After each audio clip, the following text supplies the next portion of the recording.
पहाड़ों की रानी दार्जिलिंग अपनी मनमोहक चाय के बागानों और दिलकश नज़ारों के लिए मशहूर है, मगर उसकी खूबसूरती के पीछे एक खौफनाक राज भी छुपा है। ये कहानी ब्रिटिश राज के ज़माने की है, एक ऐसे स्कूल की जहां छात्रावास में रहने वाले लड़कों को अक्सर रात में अजीब सी आवाज़ें सुनाई देती थीं। कभी किसी के हंसने की गूंज, कभी किसी के दबे हुए रोने की आहट।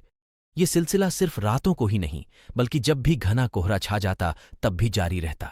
एक ऐसी ही रात कोहरा इतना घना हो गया कि हाथ भी न दिखाई देता था। छात्र अपने कमरों में सिमटे हुए किसी भयानक चीज के इंतजार में सिहर रहे थे।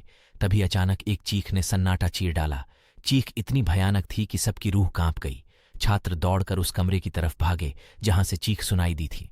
दरवाजा खोला तो जो तस्वीर उनके सामने आई वो आज भी उनकी रूह को कंपा देती है। बिस्तर पर एक छात्र लेटा हुआ था। उसकी आंखें खुली थीं, मानो वो किसी भयानक चीज को देख रहा हो।